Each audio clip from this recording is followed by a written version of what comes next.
எல்லாரும் டாக்டர் ஆயிட்டா யாரு தான் பேஷண்ட் ஆகுறது? எல்லாரும் டாக்டர் ஆயிட்டா யாரு தான் விவசாயம் பார்க்கறது? சோறு தண்ணி எங்கிருந்து வரும்? பால் பழம் எங்கிருந்து வரும்?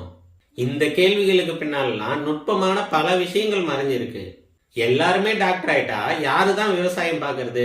அதனால வழக்கம் போல அவாலே டாக்டர் ஆகட்டும், வழக்கம் போல நாமளே விவசாயம் பார்ப்போம். இன்னைக்கு எல்லாருமே அர்ச்சகர் ஆகணும்னு ஆசைப்படுறாங்க. எல்லாருமே அர்ச்சகர் ஆயிட்டா யாரு தான் பக்தரா இருக்கிறது? அதனால சம்பிரதாயப்படி அவாலே அர்ச்சகராகட்டும், சாங்கியப்படி நாமளே பக்தரா இருப்போம். எல்லாருமே பல்லக்குல உட்காரணும்னு ஆசைப்பட்டா பல்லக்கு தூக்குறது யாரு? அதனால அவாலே கௌரவமா பல்லக்குல உட்காந்துக்கிட்டோம், நாம வழக்கம் போல அடிமையாவே பல்லக்கு தூக்கிட்டு இருப்போம். இப்படி காலகாலமா முட்டாள்தனமா விட்டு கொடுத்ததாலதான் இன்னைக்கு ஒண்ணுமே இல்லாம ஓட்டாண்டியா உட்காந்துட்டு இருக்கோம். எல்லாருமே டாக்டர் ஆயிட்டா யாருதான் பேஷண்ட் ஆகுறதுன்னு கேக்குற இவனுங்க, எல்லாருமே பேஷண்ட் ஆயிட்டா யாரா டாக்டர் ஆகுறதுன்னு கேட்கவே மாட்டானுங்க.